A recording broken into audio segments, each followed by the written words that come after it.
Welcome to the Nashua Library. I know a lot of the faces in this room, but if you don't know me yet, my name is Jen McCormick, and I'm the director here at the library. Been here for 15 years, plus a little more. It's the best job I've ever had, and you may not know this, but this is the best library in the state of New Hampshire, so you came to the right place. I want to just cover a few logistics for people that might be new to the building. If this is your first time here, you might be looking for a restroom. You passed one right outside the doorway to the wing. That one's occupied. If you turn right and go through the gallery, there's other restrooms there. In the very unlikely event of an emergency, there's an emergency exit right behind the cameraman there. Tonight's Board of Education Forum is the third in a series of 4 forums that the library is hosting this fall. I'm really glad that we were able to act as a convening place for the community to come talk to the candidates in person, hear their responses to questions and where they stand on important issues, or maybe even some less important issues that are just interesting. I'm especially grateful for our partners at Nashua Community Media who have been here. This is their 3rd evening, and next week they'll be here on Thursday for our Alderman at Large Forum. They work so hard. They've been here for hours. But the crucial part of that, sorry, I lost my train of thought, is we are also welcoming in people that can't be here tonight for a variety of reasons, but are still want to hear what's being said. Our other partner for tonight's forum is the League of Women Voters, which you may be familiar with as a nonpartisan voter education group. And tonight we have Valerie Rodonis from that group to talk a little bit more about that organization. So welcome, Valerie. Thank you, Jen. And welcome. As a native of Nashua, I'm really thrilled to be here and to welcome you to this forum for the candidates of the Nashua Board of Education. We appreciate that you have a need to be informed so that on November 4th, when you go to vote, you have all the information you need to make an informed vote. And we're grateful for the Nashua Public Library to collaborate with us in hosting this event. You might ask, who is the League of Women Voters? As Jen mentioned, we're nonpartisan. We're a grassroots nonprofit dedicated to empowering everyone to fully participate in our democracy. We engage in advocacy, education, litigation, and organizing to protect every American's freedom to vote. Founded in 1920, the League aimed to help newly enfranchised women exercise their right to vote, but today we have expanded that to include all Americans regardless of gender, sex, race, ability, or party, so that they can see themselves represented in our government. If you want further information or wish to become a member of the League of Women Voters, we have a table right here for further information. Thank you very much. And now, Fran will say some introductory remarks about our moderator. Thank you. We have asked Dave Wilcox to moderate this forum. He has helped us in the past, and many of you probably recognize him too. He was the 3-time New Hampshire State Teacher of the Year, 2-time National Civics Teacher of the Year. He was the coordinator of civics debate. He's a retired civics teacher from Milford, and he is a very good moderator. We count on him to help us. Thank you. Thank you very much. Thank you all. Honestly, I am honored to be here. I grew up in Nashua pretty much all my life until 1990 when I moved out to Milford to become an educator with my wife. So I'm going to ask you some Nashua pertinent questions on my speed round for you to make it enjoyable. But thank you, and thank you to the people who are running for school board. Obviously, as a civic educator, the most important thing you can do is be part of your community. And regardless of positions, viewpoints. You're throwing your hat in the ring, which I can only take my hat off to you for doing that. It's people who become active in a community that make a community. You could talk about Alexis de Tocqueville and democracy in America all you want, and this is exactly what he meant when he said that's what made democracy vibrant. So thank you for being here. In talking with, actually with Regan about the school board, for people who want to know some of the specifics, there are 4 spots that are open that are being that are open to be, people are eligible for. There are 7 people actually running. 6 are here tonight. It's a 4-year term, so the people will have 4 years of influence, obviously, on the school board. So certainly the way it is going to run is we're going to have an opening from each of the members. After that, we're going to have questions. I'm going to try to do it in various orders so that people get different chances to be the lead. I do encourage everybody, even though I will ask it to a specific person, it is open for everybody after that. And I'll be honest with you, I'm not a gotcha person. I'm not here to catch you. I'm here to let people learn about you and understand your positions. So I'm hoping this can be a very nice discussion for all of us and a very civil discussion. We will have a timer about 2 minutes.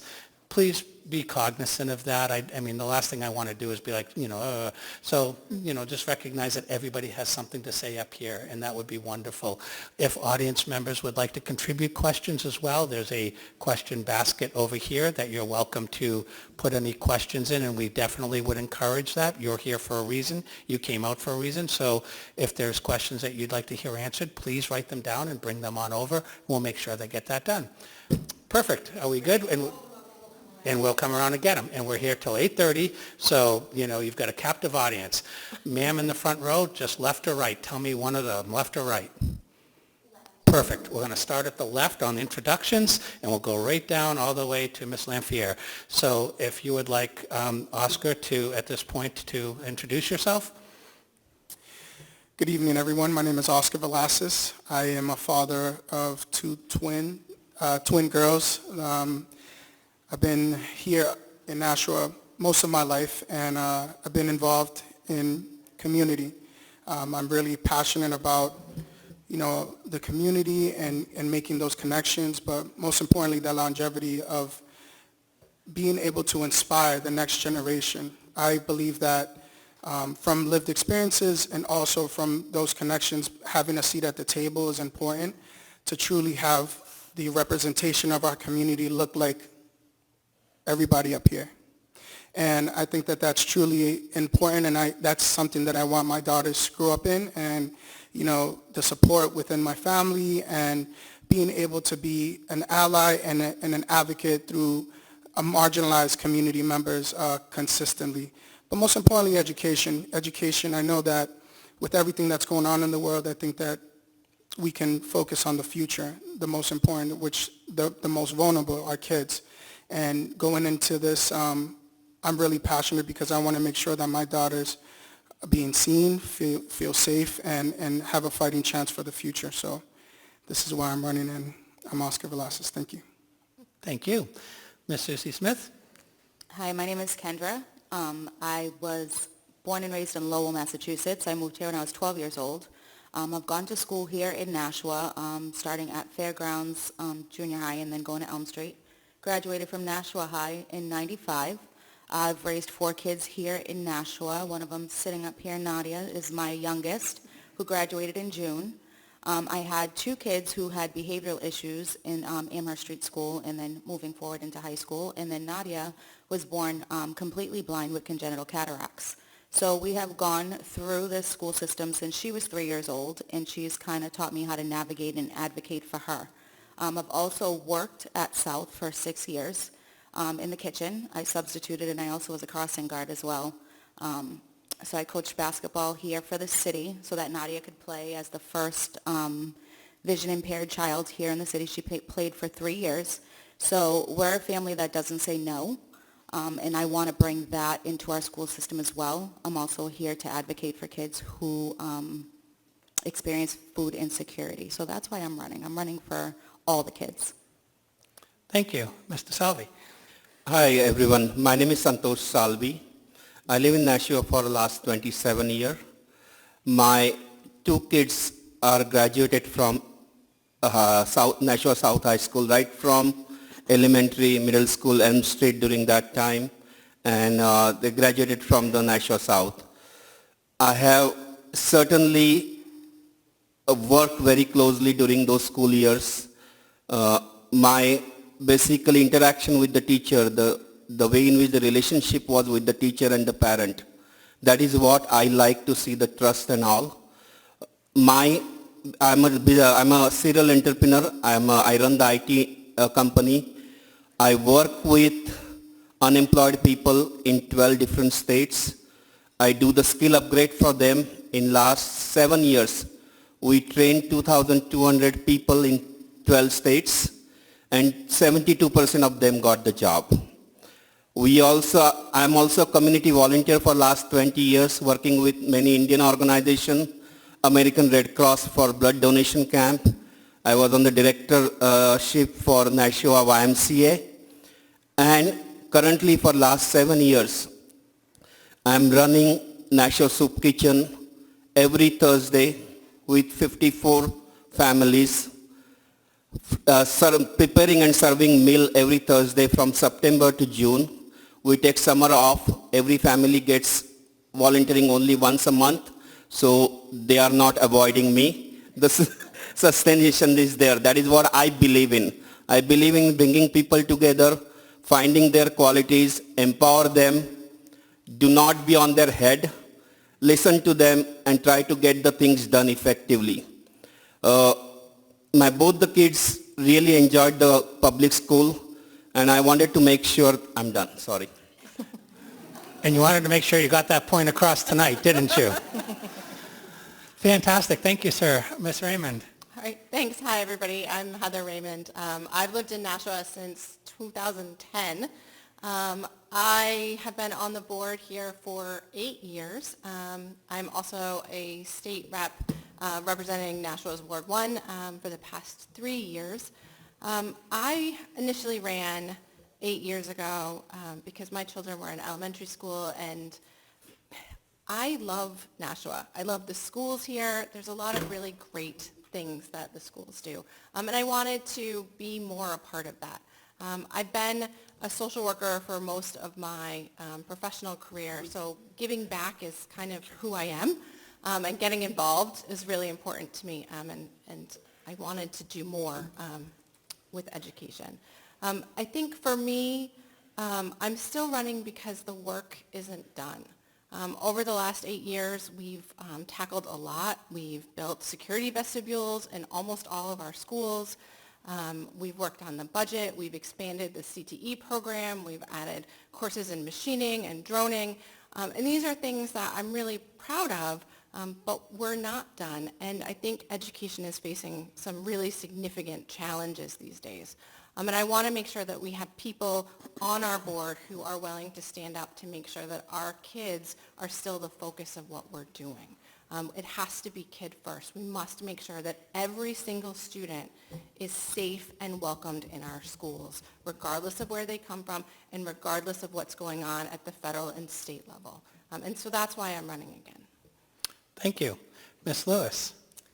Hi, good evening. I'm really happy to be here tonight. My name is Jamaica Lewis. I am running because I have a daughter.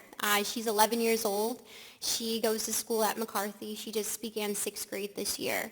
I have done a lot of advocating for her in school. She was that class that began during the pandemic, so she was in kindergarten.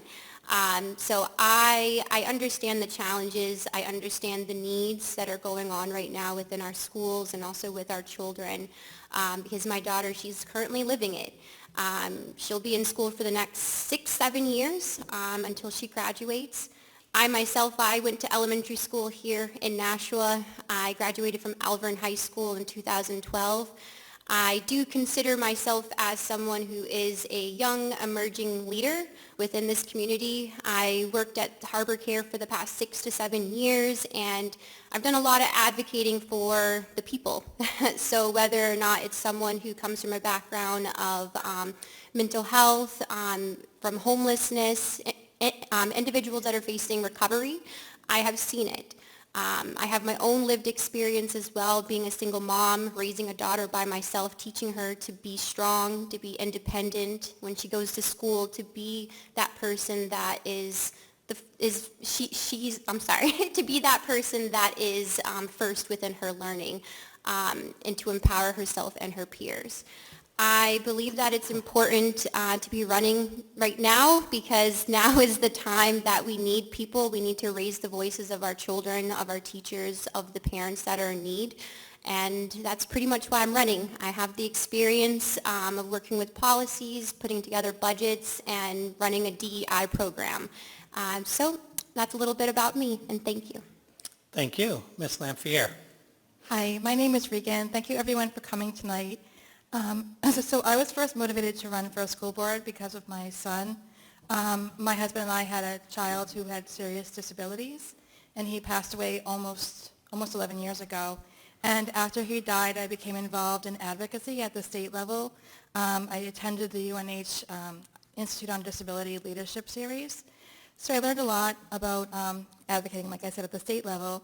But I wanted to do more, like everyone else up here.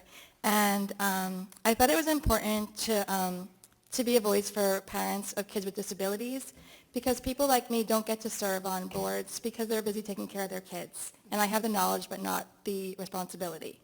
And it's been a great experience. I love getting to know the other members of the board better, the administration, and Nashua too. I feel like we're all a team that work together for the best. Like everyone, we wouldn't all be on that horseshoe unless we cared about kids and their education. So we have seen improvements in our ELL department in particular over the last 4 years. That's something I'm really proud of, and I've learned so much about advocating for all the kids in the city. So I'm anxious to keep learning, to keep using those skills and knowledge.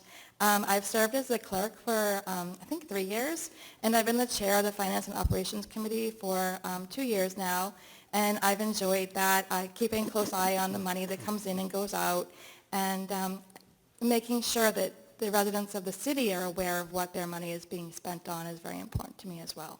So I hope I get to continue doing this work for another 4 years. Thank you. Thank you, and thank you for all your introductions. At this point, I'm going to start asking questions, and the questions are, there's a lot of general questions, but I would like to direct it at an individual to start the ball rolling. After the question is asked and answered by that individual, if any other board member or potential board member would like to jump in and offer an answer as well, you're certainly welcome to do that, but not required to. I want to have a discussion with you all and open it up for everybody to be able to do that. So the questions will come to different people, and then other people can join in. Okay? All right. So at this point, what I'd like to do, since Ms. Lamphere just talked about money being spent, currently the proposed budget is going to be roughly about just under $140 million, which is up 4.7% from $131 million.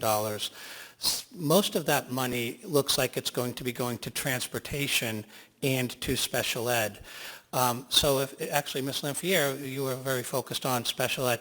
Is this a good area for us to be spending our money? Should we figure out how we want to split that? Your thoughts on the proposed budget, and then anybody else can join in after she takes the lead. Well, special education costs are rising. They've been rising precipitously since the COVID pandemic. One of the issues in the Nashua school system is that we are not able to hire people, the people that we need to provide services for our kids with disabilities. We have trouble hiring physical therapists, occupational therapists, special education teachers, BCBAs, behavior analysts, I'm sorry. And so we have to hire from out of the district through private companies, which means it costs about 2 or 3 times more. So if we could hire people in the district, that would be great. It would save us a lot of money. Another big expense is sending children out of district. Last year, we spent around $7 million sending children out of district. And that's necessary. Kids are they're legally entitled to a free and appropriate public education. And if we can't provide the services they need here, then we send them out of district. We pay for it. We pay for the transportation. It would be great if we could help more kids in the district. That way they could stay in their local neighborhood schools and they could get what they need. And it would cost us a lot less. So that's one of the priorities for me, is to be able to keep more kids in our district. Thank you. Yep. Ms. Raymond. Thank you. And I want to point out that all of that, special education and transportation, is required by law. It's required by state law, and it's required by federal law. So it's the right thing to do and the law. And Nashua is not the only community that is facing these incredible increases in costs in those two areas. Every single district in New Hampshire is in the same boat when it comes to that stuff. We do have a couple of unique things. One of the issues that Nashua is struggling with is homelessness. The alderman talked about it this week. There are over 300 homeless children in our schools.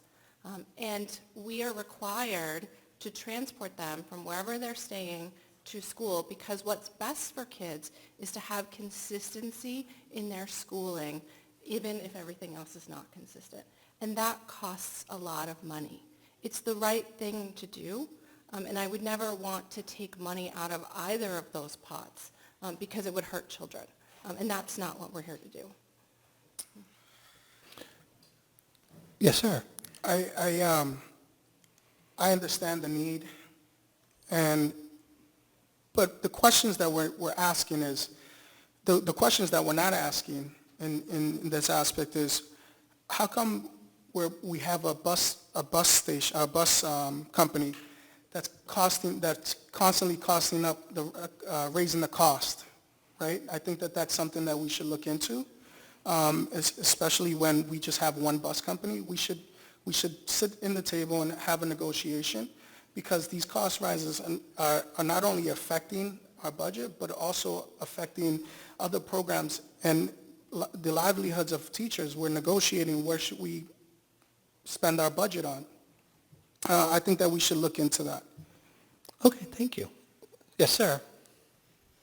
I just wanted to figure out, because there is two ways we can control the cost. One is we need to basically try to have efficiency, more productivity. So if we have less educators, mainly into the special education and all, is there any way we can train those people within the school district? Is there a way that we can get those people motivated? Because what is happening is, after the age of 50 or 60, there is lot of expertise there in the community. If we train them, they wanted to give back to the community, because by that time their kids are grown up. For example, I am the same way. The kids are grown up, they don't have a lot of financial responsibilities. They wanted to do something to the community. If we basically try to train them and figure it out and work together as a family, as a school, and try to build a process and a support system in place which may be a little bit more cost effective. So we need to think out of box how to control this cost. And the money definitely we need. We cannot neglect this service. It's very important. But the money doesn't come just freely. We need to figure it out, how to use it wisely, and how we can basically try to control it. Fantastic. Yes, Ms. Lamphere. Oscar brought up transportation, and I just wanted to add on, because I'm not sure if everyone is aware of this, but the Nashua School District is financially responsible for providing transportation to charter schools and private schools within our city limits to children who live in Nashua. And that's kind of a big expense. That's, a state law, and it's something that we have to do. Taking money away from public schools. Yeah. Yep, I agree with that. Okay. Kendra, you had talked about food insecurity and such. In one of the past interviews you had mentioned that There are programs that people just aren't aware of. And, you know, if you were able to be on the school board, are there ways or opportunities to maybe bring that to the forefront to let students who are food insecure or families that are insecure be familiar with this? And would you like to address that problem? And anybody else after that can jump in. Absolutely. I learned in one of my intake interviews for the Board of Education that a lot of the reasons why some of the kids are not getting free lunch, some of them don't bring the papers home. The parents don't see it, right? The parents get all this paperwork the first day of school, and they're just like, put it there. But I learned that if they're getting food stamps or Medicaid, they're supposed to get free lunch or reduced lunch, right? But they're not knowing that they have to check that little box so that it could be sent to the school system in order for that to automatically be done. So there's that extra step that parents are missing. They're not educated in that. There's also a couple, you know, other things like food pantries in the schools or Rosie's Closet that can be used. I think maybe we could also send home like a flyer that lets them know different food pantries and different resources that they can use, because there's definitely a need. Like I said before, the students came through with the Meals Matters. They're the ones that sat in the hallways and made that come because they saw their peers were not eating. So if the kids can do that, there's something that us as adults should be doing. Thank you. Would anybody else like to address the food insecurity issue in schools?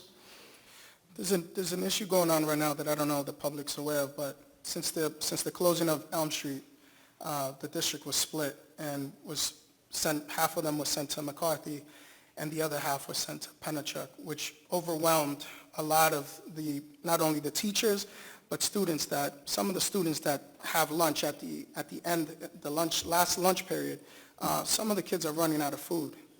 So we really need to look at, as a whole, you know, the issues about redistricting in our neighborhoods where families are most vulnerable and that are vulnerable to be able to have a walking distance. Some of them don't have transportation. And so it's all a ripple effect here. So with that being said, how did it get this bad? These are the questions that we need to start asking. Yes, ma'am. Working in food service for 6 years, I can answer that question about running out of food for fifth lunch. That comes with them not preparing properly, the staff.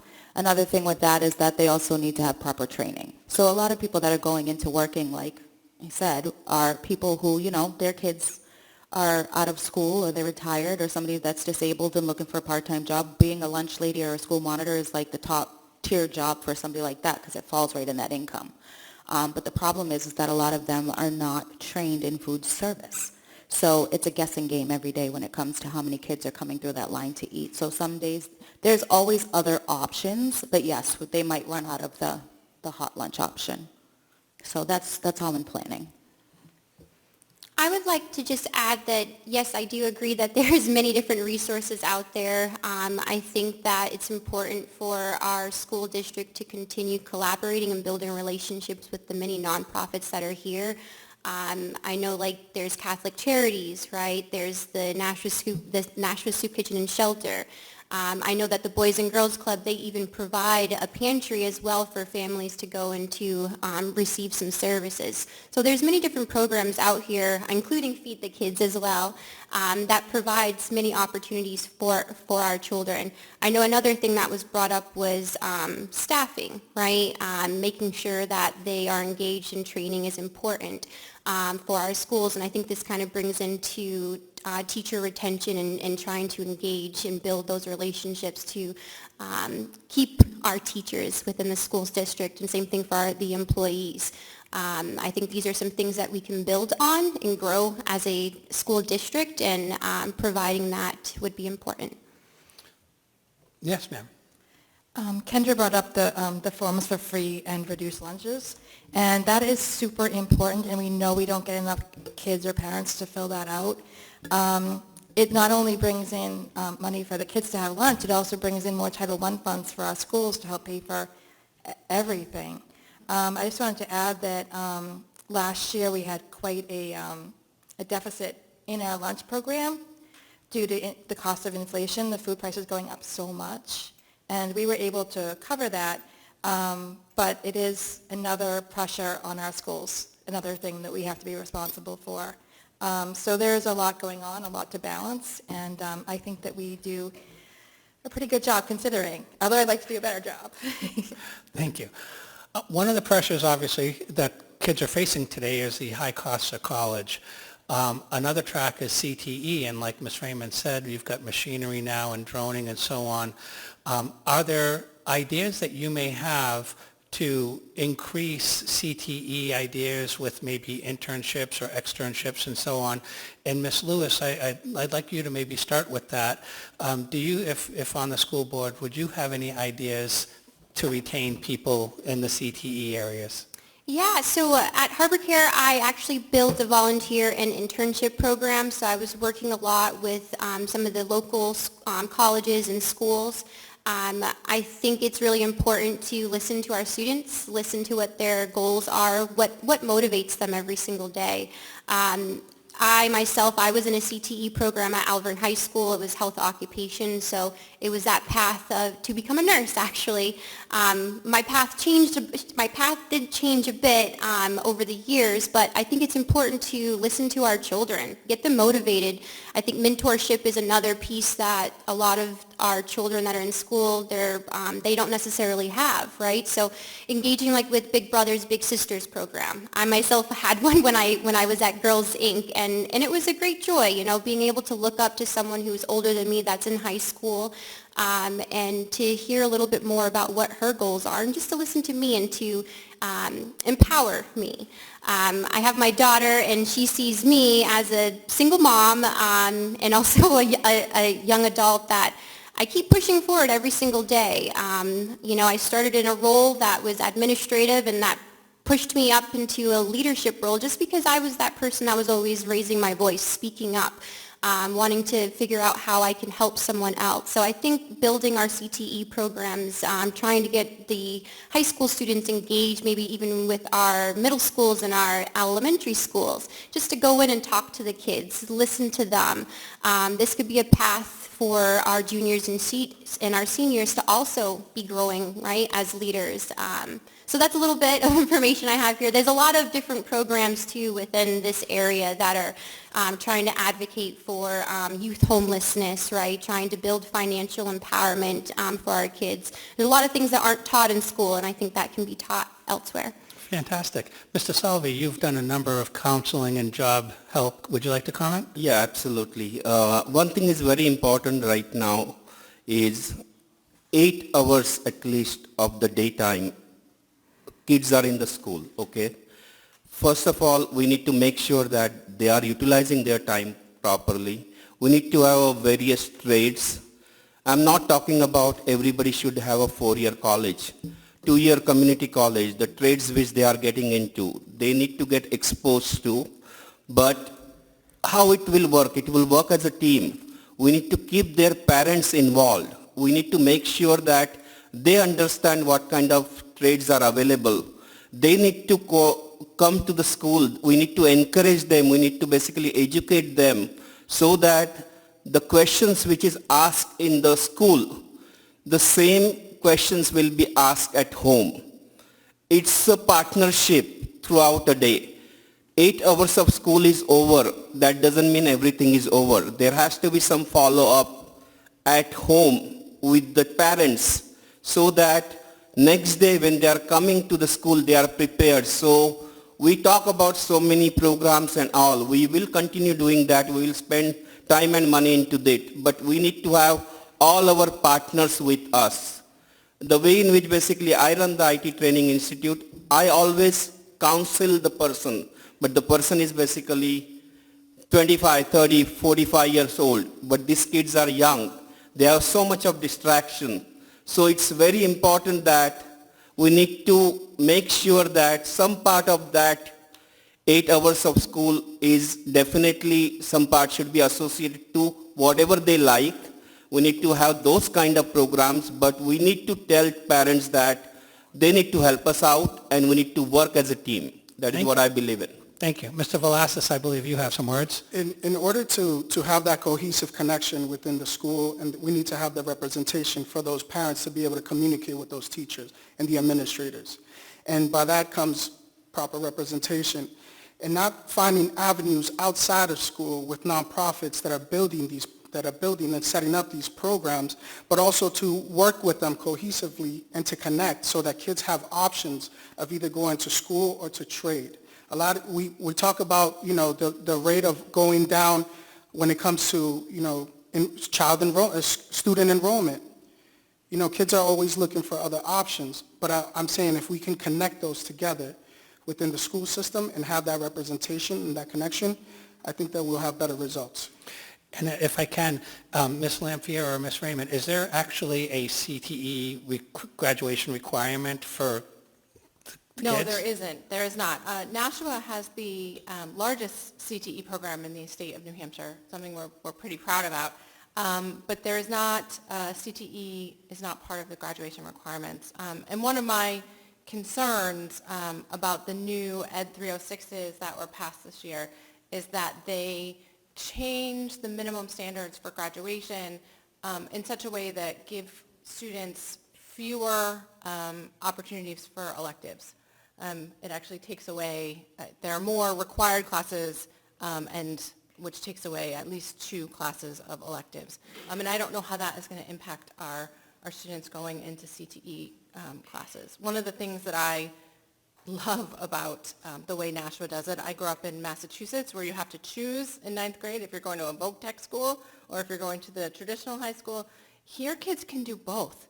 They can take biotechnology and AP calculus. They can take, cosmetology and a different class if they wanted. You can follow your passion. You can go into the LNA and also take biology and chemistry and really forge your own path. And I just think that we have to make sure that we don't lose any commitment to that as a result of some of the things that are changing at the state level. Thank you. I didn't want to cut you off. I know you wanted to. No, I was going to say the same thing about the LNA class because my oldest daughter graduated with her LNA, and she's still pursuing her nursing career. Nadia, however, has gone into real estate, so I think there's other things that we could probably incorporate into that. I did have, an employee who worked and did automotive class, so he left me and went to Toyota, but that's what he's supposed to do, right? Because that's what he wanted to do in high school. I've also taught a couple classes and brought the food truck out, and I have one coming up next week at Pennachuck to teach young entrepreneurs how to open a restaurant and a food truck business. So these are some things that we could incorporate that the teachers are now incorporating in class. This will be the second class that I've taught about the food truck, where we kind of take it out. I leave it empty. They have to, fill the chips, drinks, and then get on the register and serve their peers. But there's other things now that we're doing in 2025 that I think we can get kind of out of doing like the hairdressing thing. Everybody goes to hairdressing school. I think there's other things now maybe we could teach them to be paraprofessionals. And then when they graduate from high school, they can move on. 18 years old I don't think is the proper age. My niece was a para at 18 at Elm Street, which I didn't think was where she should be. So I think that's part of our issue again with, the special education thing is maybe if we upped, and became competitive with other people's prices, we wouldn't be paying 3 times the cost of what we're paying to get somebody to come from another city. So we really need to get that wage up so that people want to work in Nashua because Hudson's right there and they pay more. In light of the enrollment in students, what we're seeing is that the enrollment numbers of regular ed students are decreasing a little bit, but the number of ELL students are increasing. How do we try to factor those costs in the balance? This was a question from one of the members of the audience. I'll dive into it. Perfect. Sorry. Thank you. Yes, Ms. Raymond, take the lead, please. So, that's true. The demographics in New Hampshire are changing. But I want to push back a little bit about this idea that that ELL students are unusual for New Hampshire. We've always had people who speak multiple languages, and we've always had kids who speak a different language at home. There are still churches that offer services in French and Spanish because it's very normal in New England for people to have multiple languages. Our responsibility, I think, at the school district is to make sure that we are providing enough supports for those kids so that they can learn fluency in English as well, while also learning what they need to do for their academics. And that's something that Nashua has not always done well. Back in 2008, we first learned that it was a crisis, and then we ended up in an agreement with the Department of Justice in 2017 or 18, and that just ended this past spring because Nashua made a commitment to hiring enough English language learner teachers and making sure the ones that we had were getting certified so that we could provide that support. We have to continue, right? We have to continue doing that. We have a new website that translates the information on the website into a number of different languages. We're opening a welcome center that will have translators. But while the demographics in Nashua are changing, we're not able to pull a lot of employees yet who can do a lot of the translation services. So that's something that we have to continue to really focus on, recruiting people who are bilingual so that we're not only providing the services in school, but we're providing services to parents. Because as Mr. Salvi said, school's only part of the day. Parents need help with helping with homework and communicating with the teachers and going to all of these great events that are after school. And if we don't have enough translators, then we can't provide that. Yes, sir. I think that I think that there's an opportunity there. And the reason why is because when it comes to ELL, I'm hearing the opposite. I'm hearing that teachers are not being well represented. There's a lack of opportunity that connects with ELL teachers and also the administration. During this whole ICE raid of what's going on, I feel that the teachers wanted to put out a statement to relieve our communities that are at risk. And for the most part, they were waiting on the administration to be able to actually, give them permission or connect with them to be able to put out statements for families and children while children were distressed about what's going on. And because they felt unseen, it's a fast turnaround. Some of them are not staying. So I think that there's a big opportunity there. And you're talking about hiring. If there's a cut within teachers, they're the first ones to go. So I think that we need to retain the teachers that we have with the representations of those communities that are most vulnerable right now. And I think that we can do much better to connect with our community. Like I said from the beginning when I came up here, this is how the community is it looks like. And we need to have a representation of the board to come together. Thank you. Mr. Salvi. Okay, I just would like to share the experience which we have because my education up to the age of 16 was not in English. All of a sudden in 17, I got exposed to all the books in English. Till then, it was just the English as a side language, okay? So when we basically were raising kids in United States, we had some issues, certainly, because the culture and everything gets changed all of a sudden. But we had good teachers, trusted teachers. Right now also we have all licensed teachers, where the English as a secondary language teacher was working with my son for about a couple of years. And one of the teachers taught him how to draw correctly. So his vocabulary really changed a lot. And now he's a doctor, okay? So the thing is that somebody fixed in third grade. I will never ever forget that about the teacher. That teacher was awesome to us. That's a God to us. So that's the way it should be. We should trust the teacher, number one. Sorry. Oh, no, you're fine. We should trust the teacher, number one. Secondly, we should work with the teacher. We need to basically, our main classroom teacher, if they don't have access to any other language, we can give them some kind of a training a little bit so that we are not completely depending on the all of a sudden other teacher. There has to be a transition between so that kids will feel comfortable. There is not only one person helping that person. Oh, there are a couple of things. So we need to make certain change. That is what I believe in. So looking on a broader scale, if you look throughout the state, retention of teachers is a district problem everywhere. How do you make Nashua a destination district? What do you do as a school board to bring them to your school system and make them stay? What ideas would you have for that And actually, Ms. Lampiero, we haven't heard from you. One of the things that we did this year is that we paid a stipend to special education teachers of $1,500, which isn't that much, but it's something. And it did help us to hire a few more. It's difficult because not only are we a city, we're also on the border, and we're surrounded by towns that can spend more money on their kids than we can. The administration has a great relationship with our teachers union. We work with them on a regular basis. This year we were able to get our contract signed with the teachers before the contract ran out, which is like a first. We work with them to find out what the teachers need, and we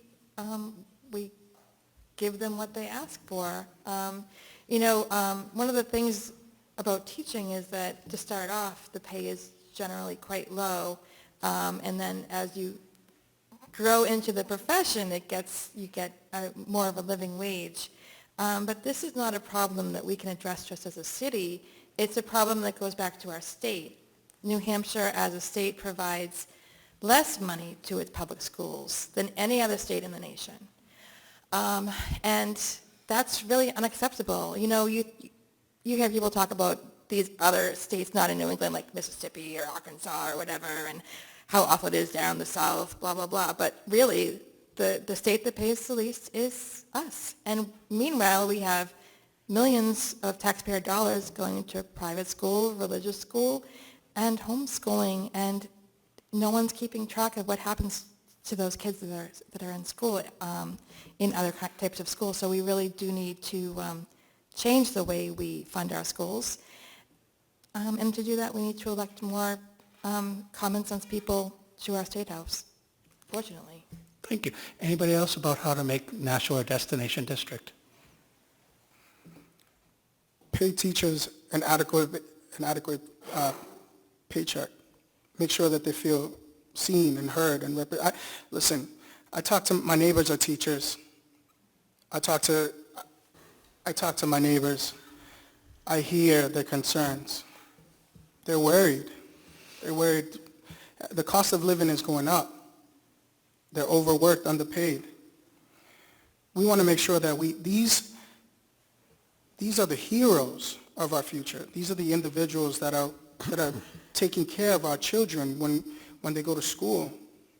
We want to make sure that if they're good, we know our kids are going to be good. Why won't we give them a decent amount of pay and make sure that why are teachers being overworked, and then all of a sudden when they get home they're correcting papers, they're coming out of pocket to pay for their supplies? These are things that we want to talk about. We want to take care of our neighbors so our neighbors can take care of the future. Yes, sir, Mr. Salvi. Certainly, we need to pay all the teachers as per the current job market. I agree on that. But every person besides money enjoys their job if somebody will appreciate their job. If somebody is doing well, the teachers needs to be appreciated. Any of the parents basically go and just say that, you really helped my kid. I think definitely 1 week or 2 weeks will go good for that teacher. So we definitely give them, because ultimately the cost of living and everything is going up. So we need to pay them fairly. But in addition to that, we need to trust, we need to appreciate them. We need to basically make them feel like they are the integral part of the school. Our kids are we are giving 8 hours of our kids' life with them. So we certainly have to respect and try to appreciate them a lot. That might help also, because a lot of teachers are worried about what they are going to face every day in the school. Yeah, absolutely. Can I add something? I think you Right. should, Ms. Lewis. So again, right, I think respect, right, is such an important thing to hold. Our teachers, they are very valuable. I know that my daughter, so she is she is in special education and she has a learning disability. And over these past few years, just to see the work and how engaged that these teachers are with my daughter, and for me to go in and to to attend these meetings and to come in for like community events, for them to be like going out of their way telling me about my daughter and how she is every day in school. I think it's really important, right, for us to make sure that our teachers are paid well.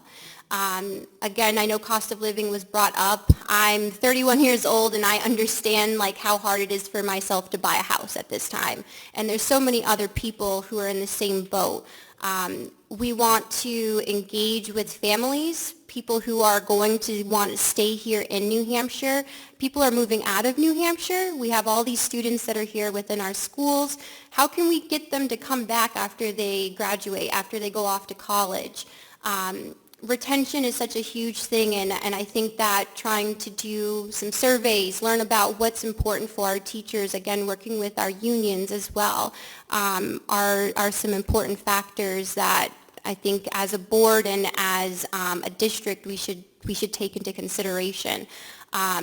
My daughter, she comes home every day and she tells me about which teachers are her favorite, how much that they're engaging with her, especially for her to be someone that would come home and feel so bad about her not being able to read, and then to come home the next day and say that she was able to bring home a 92 on her test.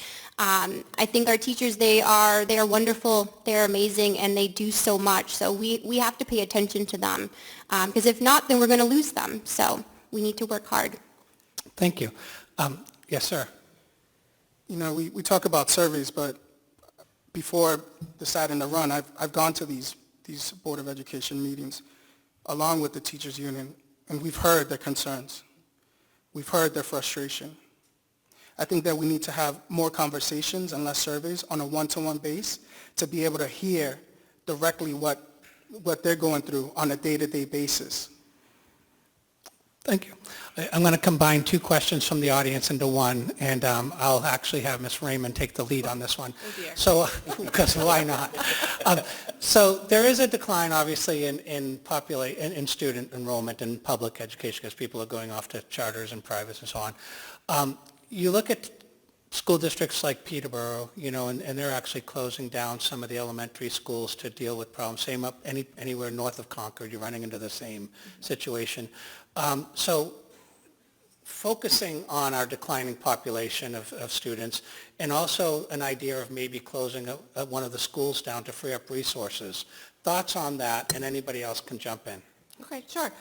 So I'm going to push back a little bit. We aren't having declining population because students are choosing to go elsewhere. Nashua has only lost about 40 students out of 9,700 to vouchers. And that's pretty consistent across the state. Most people who take a voucher were already in private or homeschooling, like 85 to 90%. We're losing population. We've lost 2,000 students over the last 10 years because families can't afford to stay here. That's really it. We have kids go all the way through, they graduate, and then the next class coming in is smaller every year for the last decade.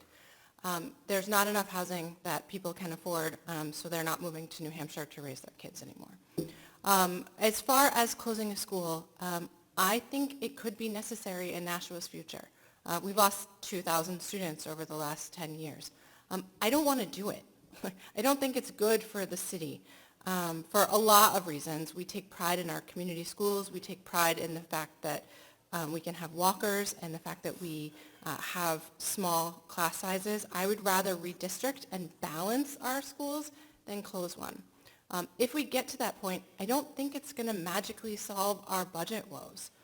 We might save $1 million a year, maybe a little bit more than that by closing a school, but the city is then stuck with the property, right?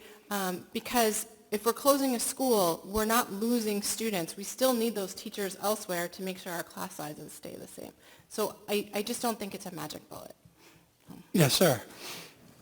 They say that closing a school is a solution.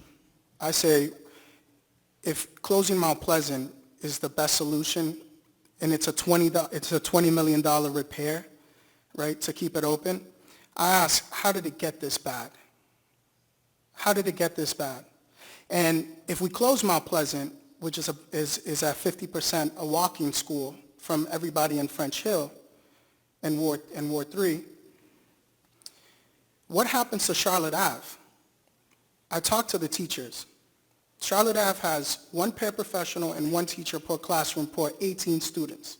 So if we shut down Mount Pleasant and we fluctuate the kids to Charlotte Ave, and what about Amherst Street, which they don't have the support? Will it go up to 24 to 26 child classroom size? Then what? So we want to focus on preventative issues instead of kicking the can down the hall and then just saying, well, the only option is closing a school and potentially teachers losing their jobs and displacing family members. Ms. Lampier. So I was really proud of being part of the coalition that kept Mount Pleasant open. I had a lot of reasons for being in favor of that. First was the same as what Oscar said, is that it seems like for years we've worked on other schools and not on Mount Pleasant. So at one point are we going to say, well, we want to invest in the school is worth it. And I didn't want to continue the tradition of not investing in Mount Pleasant. Second was the plan for what they were going to do with the kids. They didn't really think too much about it. The kids in Mount Pleasant, which is a tight-knit neighborhood, were going to be split between 3 different schools in kind of a willy-nilly way. And then, of course, we would have to pay for transportation for the kids to get to other schools, which would be an added cost. And then, of course, turning the building over to the city would be an added cost to the city, which they would not be happy about. So I think that if we have to close schools, a school or more than one school, I would like to see a strong plan for the kids, something that will take their needs and the needs of their family into consideration before I would even want to discuss it. And I hope we never have to close a school, but I do hope that if we do, it will be, kid first basis and not on, some meaningless numbers or percentages or, it needs to be based on what the kids need. I have a question real quick. What was the option of talking to the community within the Tree Streets when they wanted to close Elm Street and then split the district in half to be able to go to McCarthy and Pennachuck? What was the conversation? So there's a couple of things there. One, that's not how they were split. They were split quite consistently between Fairgrounds, McCarthy, and Pennachuck. And there were a number of forums. There were forums at Elm Street. There were forums at City Hall. I wasn't part of that group that did it, but I do recall that there was a lot of that. But what really it came down to was the same thing that a lot of decisions come down to when you're on a board for the city, and that's money. And sometimes you have to choose the least bad of all of the options. In order to renovate Elm Street was going to cost more than the entire middle school project, which was building a new school with fields and renovating the other 2 middle schools so that they all have equivalent classrooms and sports spaces and their tech ed spaces. They're all about exactly the same. And so when you're charged with how do we spend everybody else's money, you have to try and pick the option that makes the most sense for most people. I don't think anybody's happy about how the redistricting worked. I'm still not happy with how the redistricting worked, and I complain about it a lot. But I don't want to do it again until we have a reason to do it again because it's so disruptive on everybody. I just see a pattern here of Elm Street, Mount Pleasant, within these communities that really don't, at the end, just feel like, oh, we didn't have an option. That's all. And that their voices aren't heard. Correct. Well, Mr. Salvi, and then Ms. Lampier. First of all, I would say that closing a school should not be number one option. For Mount Pleasant, I'm waiting on the feasibility report. Once we get the feasibility report, we need to dive into it. We need to understand it. What are the various parameters they are talking about? We need to certainly take the input from the local residents, the kids which are going to get impacted. So those are the definitely serious things which we need to take care of We need to bring the community together and try to figure it out what is the best option. But I just wanted to basically, I didn't see any kind of a discussion in the last 1 hour. I don't know exactly time is. We need to certainly focus on, because I feel like the demographics is certainly top 10% doesn't need any help from the school because their parents are doing well and they are taking care of it. Definitely the bottom 10% certainly needs the help from the government. We need to focus on that also. But 70 to 80% of the student population, we need to bring the quality education by focusing on them so that our number of registration to the private and the charter schools might get minimized. We need to focus on those people because sometimes they will touch the line, finish line faster. We might basically get more good results. We also have to think about why our number of students are less in the school, because we don't have a big employer. We just have Fidelity and we have BAE and all. How many new employer has come to our district in last 10 years? So definitely the state or the city has to think about how they can come so that more younger families will be making some money out of those employments and they will be raising the kids.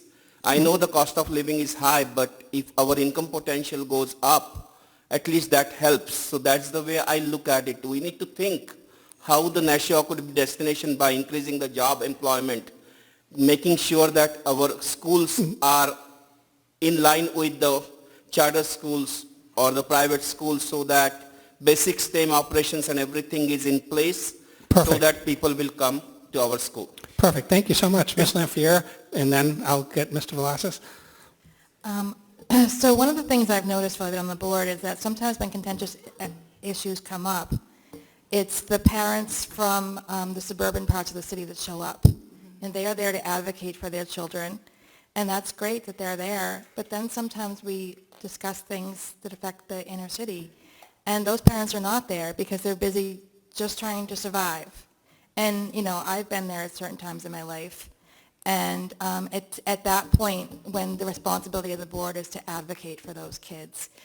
So I think that's a really serious responsibility, and it's something that that we do our best to do. There's a lot of us on the board who really care a great deal, and we do want to be sure that if it comes time to make sacrifices, that we're not always asking the kids in the inner city to make those sacrifices, because they're often the ones who need the most support from the school district, and sometimes they're the ones who don't get it. So it's part of our responsibility as a board to stand up for them. Thank you, Mr. Velasquez. In order for us to be a destination where we attract new families, we don't do it by closing schools. That's one. Two, we want more involvement within inner city and the marginalized community. As a first generation, when I first came here from New York, I had to translate because there was a lack of representation. I had to translate. I was the translator, the representative, the ambassador of my family.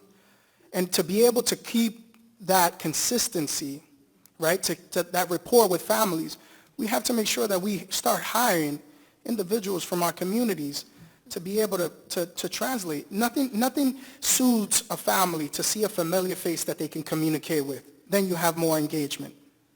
Okay, well, one of the questions that was brought up, this is going to be a little difficult, so I'm hoping that actually, Ms. Raymond, you always take the lead, so Ms. Lamphere, I'm going to throw it. I'm going to start with you on this one. The strategic plan that has been put forward to the, for the school the district calls for personalized learning. It calls for, singular and double loop learning, which I don't want to get into the details unless and it basically calls for curiosity driving the students. In light of us not being able to retain solid educators and our population shrinking, how does the strategic plan actually work if we're supposed to try to appeal to individualized learning, but we don't have enough people to focus on that individualized learning? Well, I think that we currently do. Okay. We hire the people that we need, whether we hire them in the district or we hire them through our contract services. We make sure that the kids get what they need. We're going to continue to do that.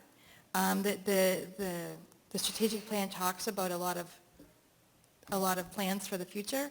Like one of the things is building closer community ties, leveraging the support we have in the community with the nonprofits, because Nashua is a great city with a lot of supports out there, and if we can build a stronger ties between those nonprofits and the school, it would benefit everybody.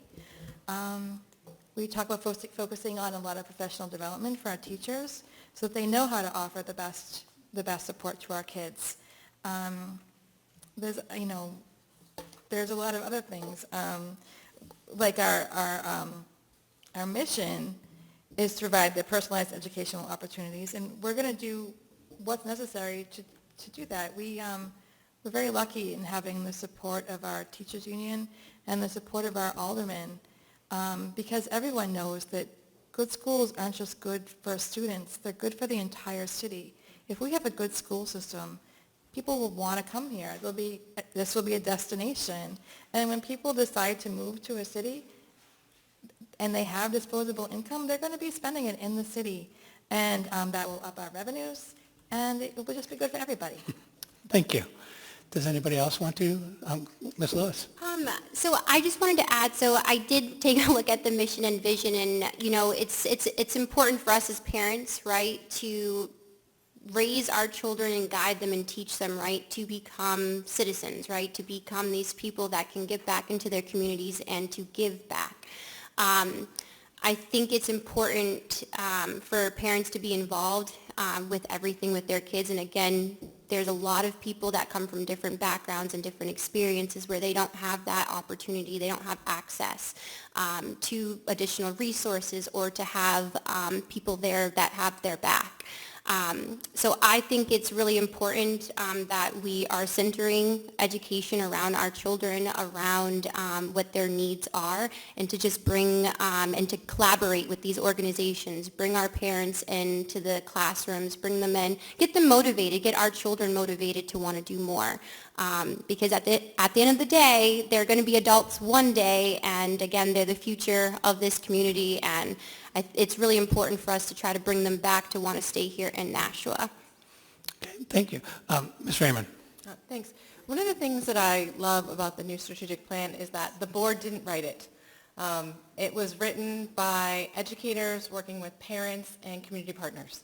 And so it's really aspirational and a result of a reflection of what the community has said they want for their children. I think it's our role to support that. And one of the ways that we do that is to make sure that we continue this commitment to having a diversity of options for courses that kids can take in the middle school and in the high school so that they can each develop their own interests and talents. Because I think that if you don't get exposed to something, you don't know if you're interested in it or good at it.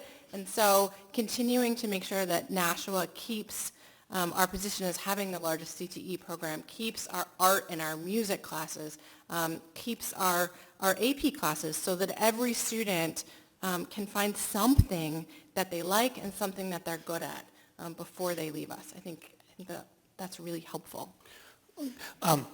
Mr. Salvi, fire away. You were coming in before Mr. Velas. Go ahead, Mr. Salvi. Okay, all right. Yes, sir. I was confused. Oh, no. So my thing is basically definitely the individualized plan will certainly help, but we need to make sure that we are not staying out of focus on our basic English plus STEM plus whatever we have, which our kids need when they are graduating from the schools. Okay? So that focus should not be, we are not away from that. All the vocational trade, arts and science and everything, depending on, because somebody might be good at sports, somebody might be good at music, somebody might be good in technical stuff. So we all should have that kind of curriculum and available as optional things to do, which we have it right now. But we need to make sure that as a school board or as a basically policy, we need to check mark when anybody gets graduated from the high school, what is mandatory. And that mandatory thing needs to be covered first, so that at least when they are graduated from the high school, people around, maybe in Massachusetts, the person from Nashua High School graduate certainly has all the skills needed to be independent, to be a good social person. So we can basically focus on the basic things and try to individualize plan as per their liking and all, but we should not lose focus on the basic things. Thank you. Mr. Velasquez, and then I'll have another question coming up. I had the privilege of working with the youth council before they shut down, and we did a project together at North within my business, and one of the projects is we went to ELL classrooms to speak to students, and one of the most disheartening issues that we discussed was the connection. After your safe haven of this classroom, do you feel seen or heard outside? 90% of them said no.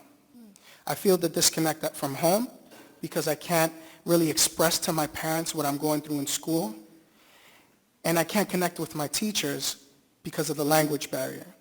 That's something that we see day in and day out, but we only talk about it amongst our communities, right?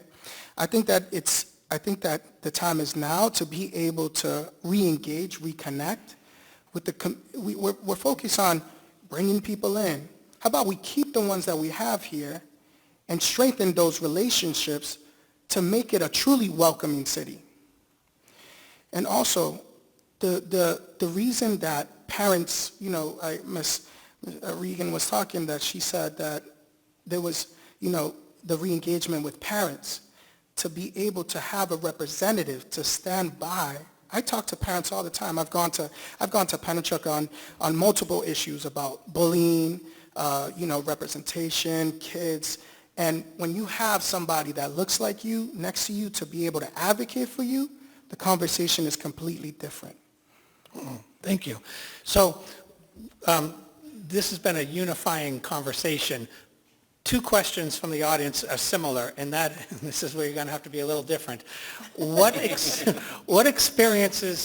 unique experiences would you bring to the school board if elected? And Ms. Sue Smith, boom, you get to start it off, and then we'll go to Mr. Velasquez, and then come back, Ms. Lamphere, and end with Ms. Raymond. I'll just say there's a lot of things that were said up here that I completely agree with everybody, as far as parents being brought back in and, teamwork, because I feel like kids thrive better when they know that their parents and their teachers are communicating. There's not that disconnect where kids can, kind of forget what they did at school that day. They're being reminded when the parents and the teachers are talking. What I have to bring is experience, right? I've been here for a long time. I'm 48 years old. I've raised the 4 kids here. I've dealt with a lot of teachers, coaches, kids. I've helped raise a lot of kids here. We've played a lot of sports. So I feel like for me, I'm not a politician. I'm a mom. I'm somebody who runs a nonprofit here that feeds the children. I'm a church member. I run a small business here. I've dealt with a lot of children with raising the 4 kids here. So that's what I have to bring to the table as experience, knowledge with the IEPs and special education, food insecurity. So I think I have a lot of things that I could, help make some change. So you've been in many different areas. Yes. From growing up in the school to working in the school to raising the kids in the school and in the city, yes. Thank you. Mr. Velasquez.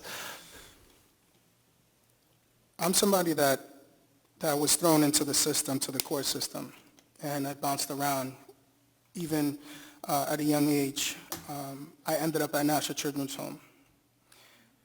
Talk about lived experiences. When you're 5 feet away from home, but you can't go home. Yeah. Talk about the struggles within the youth. Yeah, I bring that. No doubt about that. But one thing's for sure. I carry that with me every single day, within the parents, within the kids that are suffering in silence till this day. How dare we forget just 5 years ago who the true heroes were? when we were social distancing and the teachers were on their laptops trying to keep our kids educated. But the language barriers and the disconnect, that's how we lost that engagement. I'm not a Latino running for Latinos. I'm a Latino running for everyone, to make sure that everybody's being heard, to make sure that we all have a seat at the table when we need it the most. But something unique that you would bring is that you understand that plight, and you could bring that to the table as a school board member. Lived experiences I hear every single day, a constant reminder of why I want to run. Because a lot of parents right now, from business owners right here on Main Street to neighbors, that they hear what's going on, but they just can't connect because they don't feel seen. And there's a big issue here that's going on about re-engagement. I want to bring that. I want to be able to have this in the future in English and in Spanish. Thank you. Ms. Lampier, what unique experience will you be as re-election? Well, I mean, I have my experience of the 4 years on the board, first of all. I went through the UNH Leadership Program, as I said. I also took the Parent Information Center training to be a volunteer advocate, so I have a good knowledge of the special education system. I've advocated on a statewide basis. This year I am attending Leadership Education in Neurodevelopmental Disabilities, which is a long title. It's a year-long program complete with internships that it's through the Maternal and Child Health Care Bureau. So it talks about providing a network of services for children and their moms. And I'm really excited about what that will help me bring to the board. I also bring my experiences long before I ran for the Board of Education.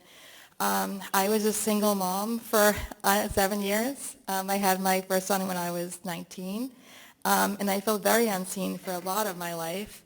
And I worked for 26 years for the post office at a union job.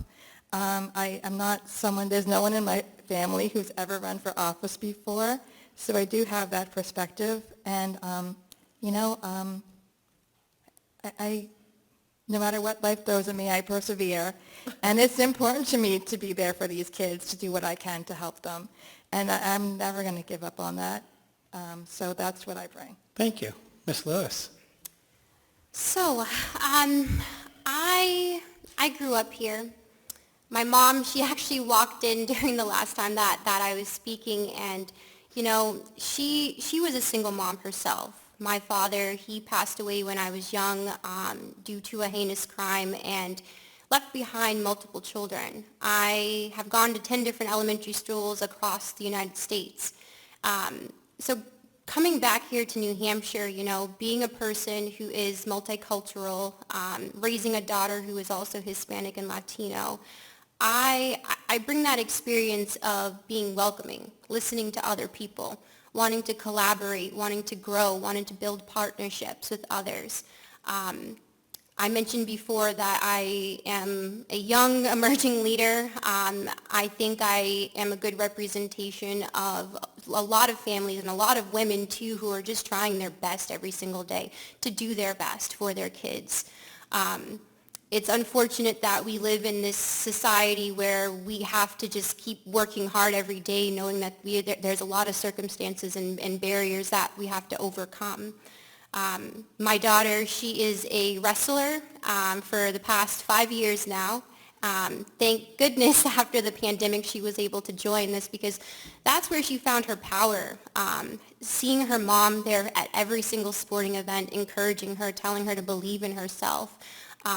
I bring that. I want to be a voice of opportunity. I am out there all the time with these kids in all these different settings. My daughter, she's currently in school. So this puts me in a great, unique perspective where she's currently in school. I'm always at community events. I'm always engaging with parents all the time. I'm listening to what their needs are, what their concerns are within our school district, what's going on at home. I worked a lot in case management, working with people who are facing all of these barriers every single day, and it's really tough, So just being a person that's compassionate, willing to raise voices of others and bring to the table change. And that's what I hope to do on the Board of Education. Thank you. Ms. Raymond? Thanks. It's interesting. I'm trying to think of something unique to myself because I think everybody on this panel has a similar background of working with families, of volunteering, of being involved. So one thing that I do, that I think I'm the only person in the, oh no, I'm not. Mr. Salvi is also a state rep. So that was going to be my unique thing. You say it first, and it'll be good. It'll be my thing. So I am a state rep. I'm on the Child and Family Law Committee up at the State House. I'm also on the DCYF Advisory Board. I did work for DCYF here in New Hampshire, in Nashua for quite some time. I've worked for CASA, done a lot of social services stuff. But being on the Child and Family Law Committee and at the DCYF Advisory Board, all we talk about are children and families. And a lot of the laws that come down and impact Nashua, I get to see them as they go through the process. I get to ask people from Nashua what they think and then bring that up to the State House and try and convince them to see it our way. And I think that having some of that knowledge about how bills came to be that are impacting our schools is helpful on the board. I think it gives us a little bit of a heads up. It also answers some of the questions that we have about, well, why do we have to do it this way? And I do think that has been helpful over the last 3 years. Thank you. Mr. Salvi? Yeah, I'm also a state rep. I know. Well, what's your spirit animal? That's got to be different. No. So my thing is basically, first of all, I'm a very well educated, master's in financial management. My understanding about the role on the Board of Education is, first of all, the policies, okay? Being policies and the curriculum. Being a business owner, I understand the policies pretty well. I'm an educator. I train people. So I do understand how the curriculum should be and what is the recent thing in certain areas. So whatever comes to my table, I can basically analyze that properly. I'm also, if I get into the budget committee, I understand the numbers very well. I can understand the profit and loss, balance sheet, income statements, and I can ask the right questions. Other thing is the HR operation. Being a small business owner, you hire people. So you understand how you try to select a right person when we get a chance to interview any person for the school. Most important thing in me is I'm a good listener. I listen to the people. I understand the stuff. If I don't know something, I will ask questions and try to get something out of it and try to adjust myself. It's very important that we are doing this as a voluntary work. There is no financial, means no money as such. So you need to enjoy the work. You will enjoy the work if you work as a team, try to listen to each other and do something for the community. Thank you. Thank you. So here's a question from the audience, and whoever wrote this, you're obviously near and dear to my heart, and I love you. There's been a significant drop in civic education courses over the last few decades. How would you address this? And let me actually just kind of put an addendum onto that.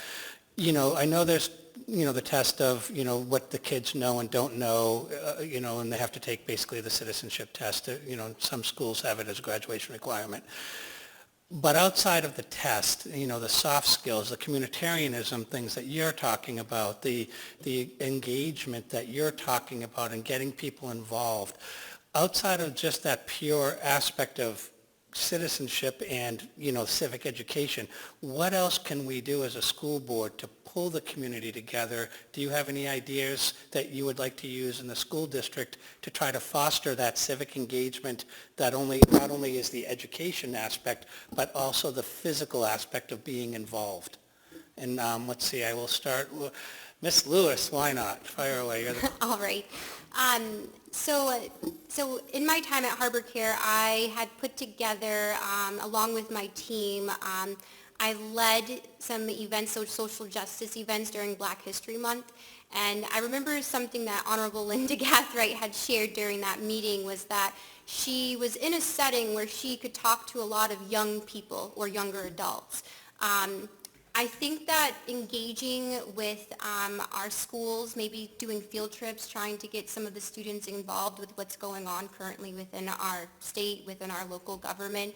I know next week we're going to be speaking at the high school with some students, so their AP government class is putting together some questions to ask us. I think that's a wonderful way to get them involved, to learn a little bit more, and to feel like they're bringing or making some sort of impact, right?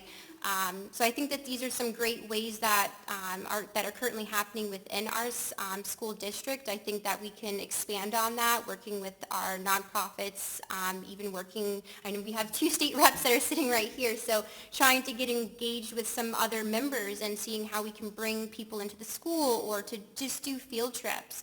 So yeah, that's a little bit on what I think. Thank you. Miss Sue Smith, go on. I would say that we have a lot of issues that the kids like to talk about. Mrs. Yates is one of the best teachers there.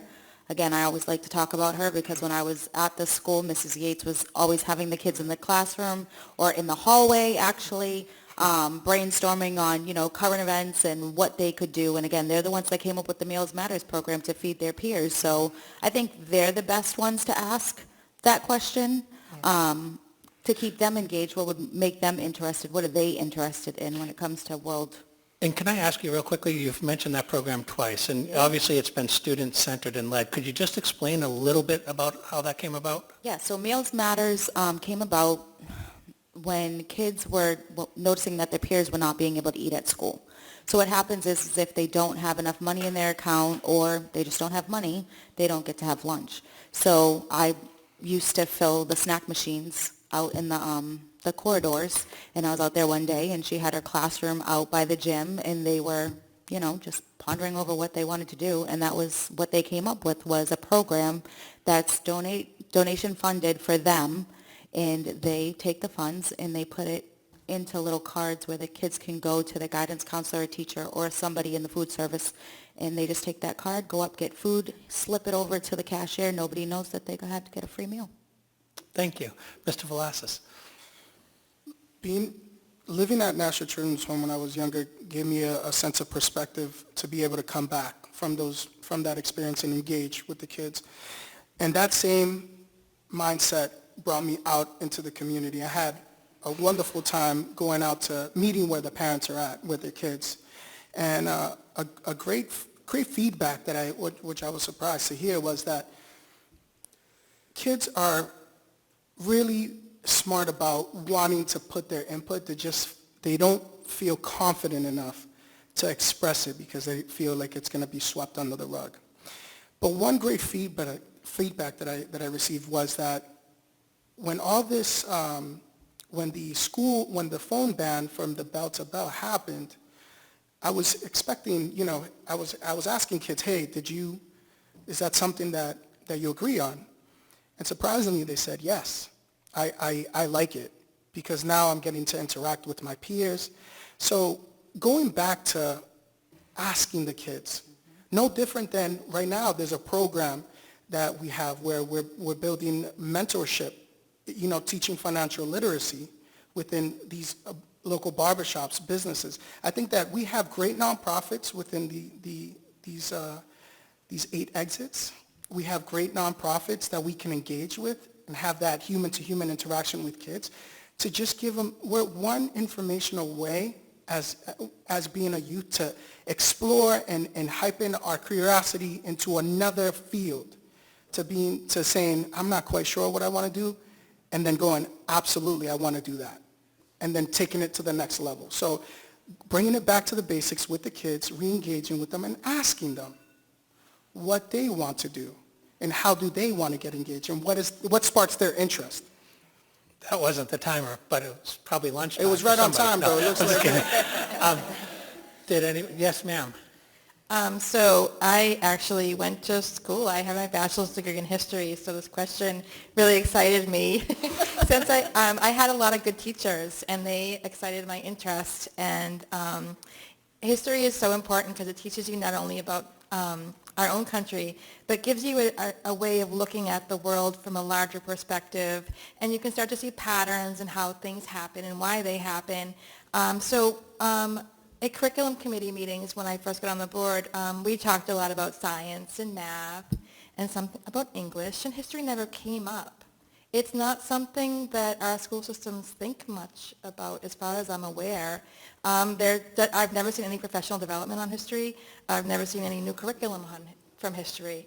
So I share your concern, and I think it's really a shame. And how to address it? Geez, I don't know. But I think that I think that saying that we're going to focus on kids taking a citizenship test is the wrong decision. It's not about a test. It's about the experience of learning about the world that we're in. Any ideas you might have I'd be interested in. Sorry. You don't know how hard it is to not, be biting my tongue right now. But a good moderator is a questioner, not a commentator, because for the next half hour. Anyway, thank you. I love you. And I'm going to combine two questions again into one. But since you brought that up, I'm off on my game now. Oh, here it is. We talked about banning the cell phones. There's also been a talk of banning, certain, books and so on like that. And I want to tie that in with the parent guide. I'm sorry, the parental bill of rights that you've all, as a school board, had to adopt, and it was, basically forced. Everybody had to do it. So in light of the parental bill of rights, are there aspects of the parental bill of rights that you like, that you disagree with? And also in terms of books now that it's starting to become a hot topic, how should school boards handle complaints about books? Should it be based on one parent? Should it be based on a community input? I'll leave that up to you. And who's looking at? Everybody's looking at me, so they all want to answer this. Mr. Salvi, go ahead. I know Ms. Raymond's going to go nuts on it, so Mr. Salvi. I'm the lucky one. You know. First of all, any complaints when we get, we need to have an independent committee. And that committee needs to be not suggested by XYZ. That committee should be qualified people having a good background about various stages in the life or the history or the cultures and all, so that they can collectively take the right decision. So whenever anybody basically send a complaint, a proper written complaint, not that they are basically talking about it somewhere across the aisle and all. So they need to properly, the complaint format also has to be detail oriented, not just 2 sentences. If they have a certain problems, they need to define the problem. They need to explain why that is the issue. And if they have any kind of a support from the other people, they need to mention that, okay? Now, if it goes to the independent committee, the committee needs to have a certain time period where they can respond it, because when we have any issues and that linger for a quite long time, it creates unproductivity. So we need to have that process in place very clearly to address this issue, because this book's problem, I'm hearing it for last 1 year right now in different parameters. So we need to really take this problem and try to basically hash it out, and should have a specific process in place so that nobody will object any of the people who are basically building that policy. Thank you. And would anybody else like to comment on the parental bill of rights and or the book issues? Yes, Ms. Lamphere. I'm not a fan of banning books historically. It's never a really good idea. We do have a procedure in the Nashua School District for if a parent is unhappy with a book that's on the syllabus, they can definitely request that their child not read that book, not be a part of the discussion around it.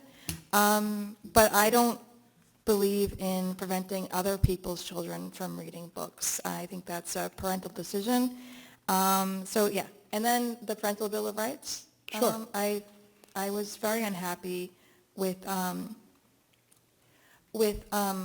some of the language around teachers being asked to tell parents anything at all about their kids, so, and without any consideration of the kids' safety. That would be around transgender issues.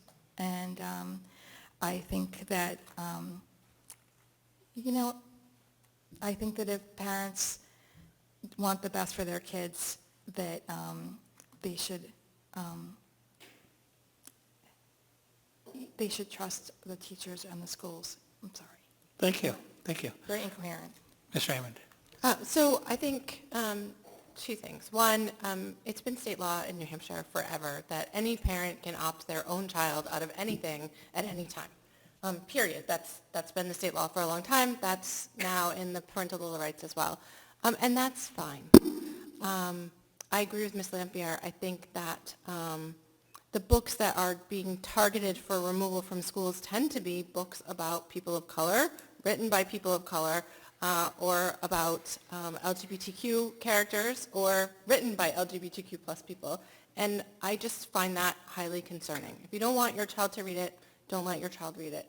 But I'm 110% okay with my child reading that stuff. And so I don't think anyone should be able to tell me that that's not all right for my kids.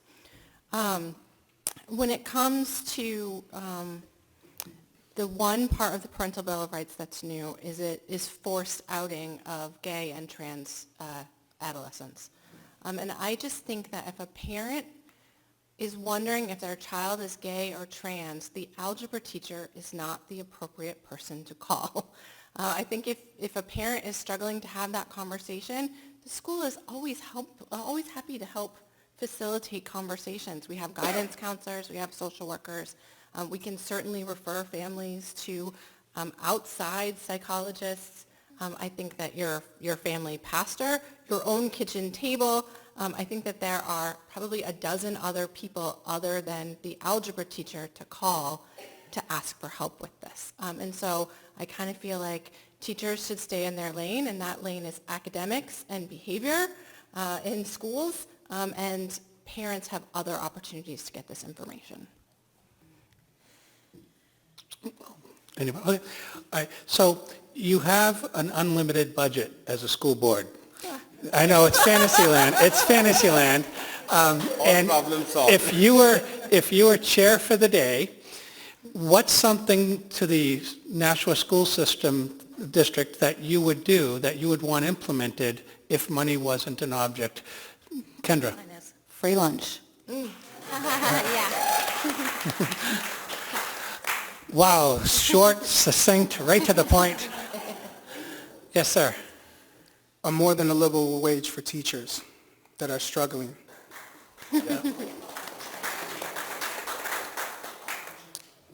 Is that because of me? Are you saying that to me? No, that's good. Honestly, I'm kidding. No, but No. honestly, Yeah. for Ms. Yates, for a lot of teachers that have been an impact in my life to guide me, it only takes one teacher to see you for who you are and change your whole life. So, of course, for the teachers.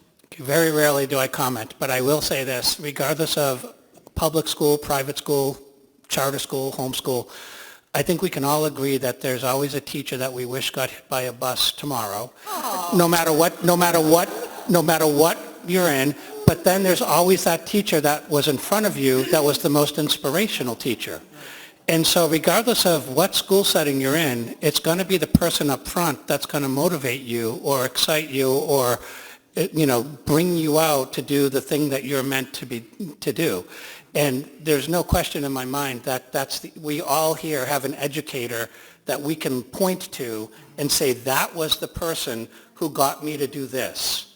And then again, we all have that teacher that we're like, but it doesn't matter it doesn't matter if it's a private school or a charter, it's always going to be the educator up front. Right. My first year as an educator, my most influential friend educator as well, he had to have a roommate and live in an apartment because he had college loans and he couldn't afford to live on his own and have a car payment and, teach at the same time. And it broke my heart because he was one of the most influential educators I ever saw, but then when you saw him leave at 2:15 or when he left school, he went home and had macaroni and cheese. And this was 1995, and it just killed me. So thank you for saying that. Others, if you had an unlimited budget. I would like to say, so those were two great ones. Preventing bullying, I think having some programs, I know that in our schools that they are taught that. However, having some programs where the kids can actually sit down with one another and actually have conversations, mentor each other, hear from our high school students. I think student mental health and well-being are very important, but sometimes just giving them a space to be able to talk and chat and to learn more about each other, I think that would be a great way to decrease bullying. And increase the soft skills that everybody needs. Of course. I would have to agree with Oscar on this one. The teachers, when I graduated from college, I wanted to be a teacher, but I was unable to go back to school to teach. I knew that I couldn't take a whole semester off from my job, and I knew that when I started working as a teacher, I would make less than what I made at the post office. So rather than leaving my job and continuing my education and being of service to many, many, many kids, I spent over 20 years doing a job that I wasn't suited for, that I didn't like. And the only good thing it brought me was my husband. So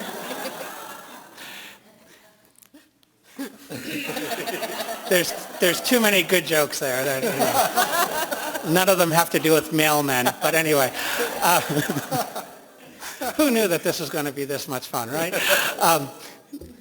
Mr. Salvi, unlimited resources. First of all, I don't believe in unlimited budget. I'm practical. But since you're making that assumption, first of all, I would say that how I can use, there will be many priority projects which I couldn't finish it. There are a lot of people put a lot of time into it. I'll give more priority to those things, and I want to make sure that my public school is competing with the charter private school so that a lot of people will come to my public school. Thank you. Ms. Raymond. I think Ms. Susie Smith has the right answer, free breakfast and lunch. I mean, it's millions and millions of dollars to do that, and that's the first place I would spend the money. Wow, fantastic. Okay, speaking of food, and this is kind of, we're winding down here.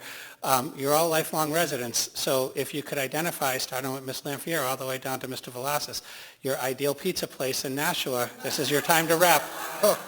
And what's the pizza that you're ordering?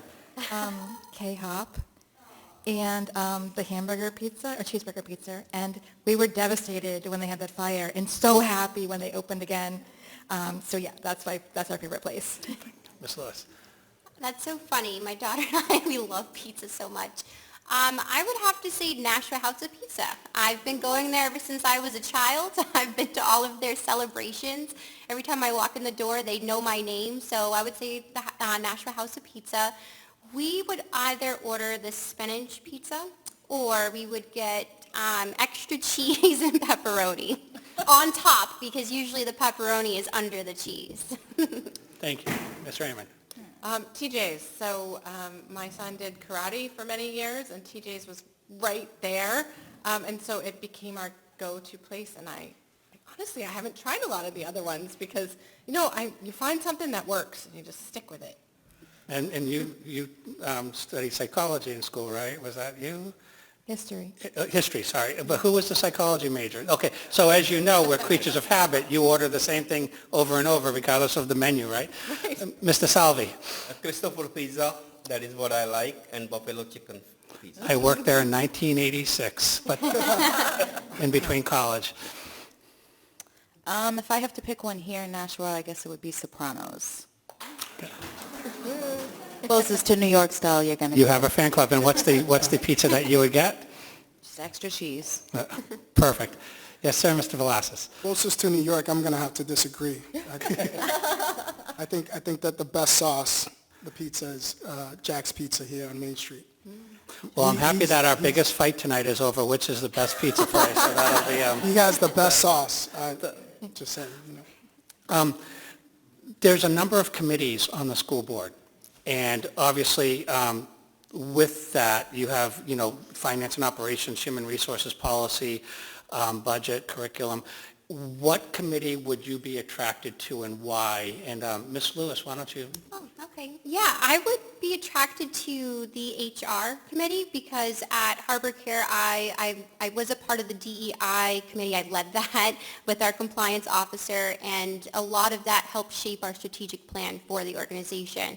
I also was on our HR council, so I've sat down and I worked in human resources as well, so I have a lot of experience. Okay. Other, Mrs. Smith, what would you like to do? Curriculum. I think I would fit best with teaching kids. Okay. Mr. Velasquez? Policy. Policy, and any particular reason? I think that when I began this journey, I was sitting down on some of the board meetings and just to see the interaction within the kids and to get their input and to be able to cohesively work together within the board, I think that that's important, just to hear from the future and to make sure that we're protecting their decisions. Okay, thank you. Mr. Salvi? Curriculum or budget, that is what I would focus on. Perfect. And now, Ms. Raymond and Lafiere, you're obviously already on the school board, so could you identify the committees you're on, and is there another committee that you'd be attracted to, or are you happy to stay where you are? So most people serve on at least 3 committees. I'm currently on the Joint Special School Building Committee, the HR Committee, and I am Chair of Policy, and I was Chair of Budget this past year. I've been on curriculum in the past. I go to finance, but I don't like to be on finance. Finance is very dry and very depressing. Did you get that, Mr. Salvi? It's not at all dry. It drives everything. It does. But the depressing part, too. It does, that's true. But policy is my favorite. I just really enjoy, it's labor intensive, there's a lot of research that goes involved, there's a lot of reading what other districts are doing for their policies, talking to the staff and administration about what works for Nashua and doesn't work for Nashua. I'm talking to our student board members about what they think about policies. I just find all of that really fascinating. Thank you. Ms. Lafiere? So my first couple of years, I was on the finance, the curriculum, and the JSSBC. And I enjoyed finance the most. And then I was on the Finance and Policy Committee for a while, both of them. And I enjoyed both of them. But then when I became the chair of the Finance Committee, I became an alternate on the Policy Committee, which means that I don't always get a vote, but I still attend the meetings. I like to keep abreast of what's going on. But honestly, my heart is really being the chair of the Finance Committee. I love driving the meetings. I love getting to ask the questions that I want to ask, and also allowing the other people on the committee to ask their questions. I try to have a very open and equal meeting. And I have learned so much about where the money goes, where the money's coming from. And I think it's really important to let the city know what's going on. So I try to be as transparent as possible. Back in early September, I requested a special meeting of the Finance Committee so that we could address some of the budget issues that we have, and advertise it a lot on social media. And I think because I asked that question to have that special meeting, we had a lot of information that was out and about for everyone who wanted it to see. So, yeah. I love Thank you. I'm sure there's a fifth wheel committee you're not talking about, and you're going to snicker when the newbies come on in and join. And you'll be like, ha, ha, ha, they're on that one. I know it's breaking many of your hearts, but we are kind of at that time where we're going to have our closing statements. You're certainly able to stick around for photographs and autographs with the rest of the members of the people who are running. But I will, in a moment of seriousness, bring it back to the beginning of what I said. There's no question all 6 people up here are absolutely qualified and would do an amazing job. And I do take my hats off to anybody who puts their hat in the ring to run for public office, because let's face it, the the amount of good people running for public office is shrinking, and we need people who are sound-minded to do jobs that are extremely important. And education is obviously going to be the future of our culture. So thank you for being part of this. We do have our closing remarks on 2 minutes as well. Our lovely lady in the front went left to right first, so we'll go the other way this time, and we'll start with Ms. Lamphere and end off with Mr. Velasquez. Your closing remarks, please. I am deeply committed to the city of Nashua. I love being a part of it. I feel more at home here than I have anywhere else that I've ever lived. I love being on the Board of Education, and it's really, seriously, one of the top priorities of my life. And I hope that I've earned your trust and your vote, and I look forward to serving for a long time. Thank you. Ms. Lewis? Great. So I live here in Nashua. I grew up here and also in Hudson. You know, I was that family that moved away. I lived in Baltimore, Maryland for 3 years. And, you know, I remember being a kid and, you know, oh, I want to live outside of New Hampshire. You know, I came back. And I do love being here, and I love raising my daughter here. She loves the community that she's built. I love this community. I have worked really hard over the past 7 years to kind of work myself up to be a leader and to, you know, raise voices of others, to listen, to be that person that can walk into the room and, you know, you're just able to talk to. I think collaboration is such an important thing, and that's something that I bring. I think it's important to work with our peers, to work with others, to hear what's going on. Again, I'm a community builder. That's all I care about is serving my community. I have my churches here, New Fellowship Baptist Church. It's a wonderful church, and I gained a lot of knowledge and family members, you know, from that church. My mom, she's here in the back of the room right now, and it's kind of sweet for me because, you know, being that kid who got to have their parent be there and show up is such an important thing. And I want to show up for these kids. You know, I show up every day, whether it's for sports, for my daughter's school, being a coach myself for baseball with the Greater Nashua Little League. I am an alumni myself of the Greater Nashua Little League. So being there on that baseball field, back in Hudson, I was with the Hudson Litchfield Bears. So being there on that field as well with my daughter just brought great passion for me. And again, I said I want to be the voice of opportunity. I've been doing that for the past few years, trying to raise the voices of people who are just struggling, going through trying to climb all these walls. And I would love to have your vote. I think it would be great to have a person with a unique perspective on that board. So thank you. Thank you. Ms. Raymond? Thank you, and thank everybody for coming tonight. It's really great to see a full room again for one of these. It just goes to show how committed Nashua's community is to its schools and the leadership. I've loved being on the board the last 8 years. We have set some goals for ourselves, and I think that we are kind of moving in the right direction. Nashua continues to have the biggest CTE program, the most AP classes. We are ranked the 14th and 15th best high schools in the state out of all the high schools, public and private. And I think that being a part of that has meant a lot to me over the years. And I hope that that you'll allow me to continue to do that work because I love it and it's really important.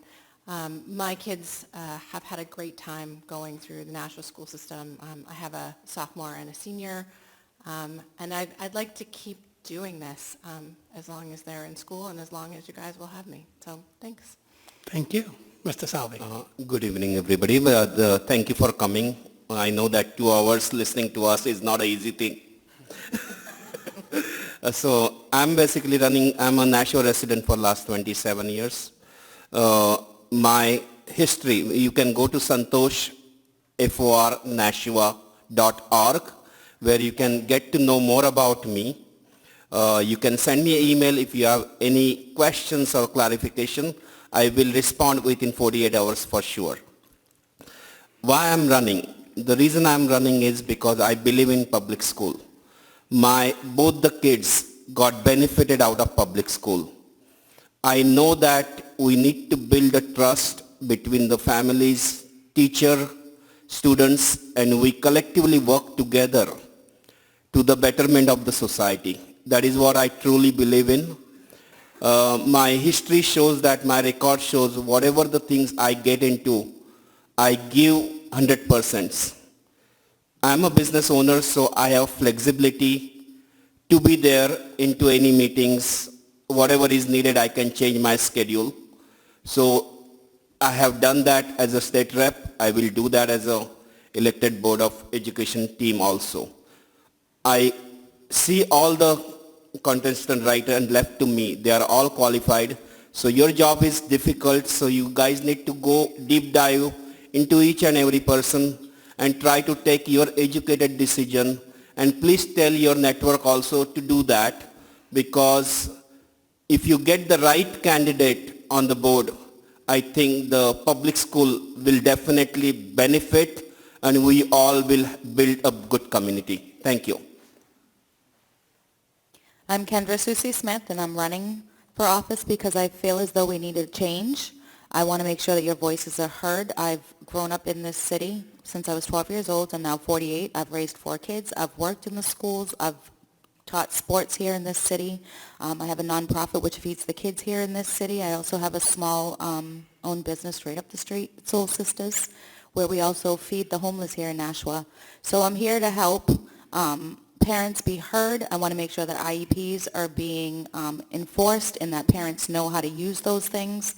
I want to make sure that they're informed with different opportunities that they're here in schools, talking to different parents and stuff. Some people are just not educated in what resources that they have. So I really am here to make sure that people are heard and that the children are heard as well and that they're taken care of the best way that they can be.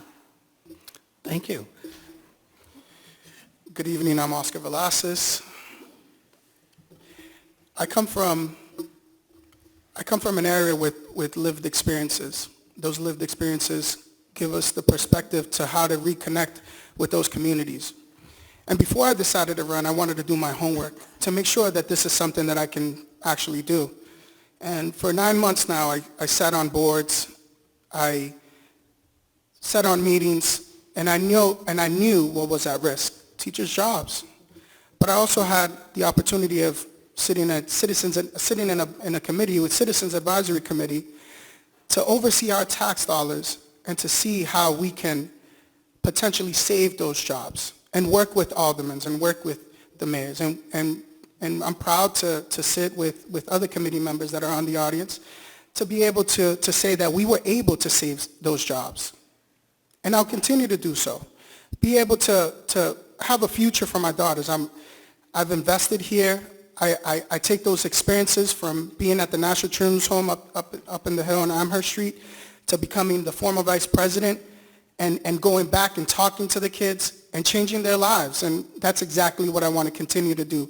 Speak to my neighbors, reconnect with them, reconnect with the constituents of our community, which is important, and have that one-to-one conversation. A lot of conversations are being held behind doors. I want to bring it up to your doorstep and to hear your concerns and to see what really matters. Because for me, for my twin daughters, and being invested in having being a taxpayer and having the property by Charlotte Ave, I want to make sure that my neighbors are being taken care of, those teachers, because if they're good, I know that my daughter's future are good. So that's why vote for Oscar Velasquez November 4th. Thank you. Thank you. And before we thank let's have a big hand for everybody. And before we sign off, to the viewers that are watching this at home, voting hours are going to be from 6 o'clock in the morning to 8 o'clock at night on November 4th. So that's in less than 2 weeks, the Tuesday, in 13 days, 13 days from now. So please get out to vote. If you haven't registered to vote yet, it's very easy. In fact, if you're non-registered, you can have same-day voter registration here in New Hampshire bring a valid ID, passport, and a piece of paper identifying where you live, mailing anything that, like a bill or anything like that, and you could be registered in less than 5 minutes. It's real easy to get out to vote, and your vote does make a difference. I want to thank you for taking your night out, and I want to thank you, the people here, for taking your night out to come together in this community conversation. Absolutely well thought out and thoughtful from all of you. So thank you all, and good luck to all 6 of you that are running. There are 4 positions open at 4 years each. Thank you, and have a good night, people. Thank you.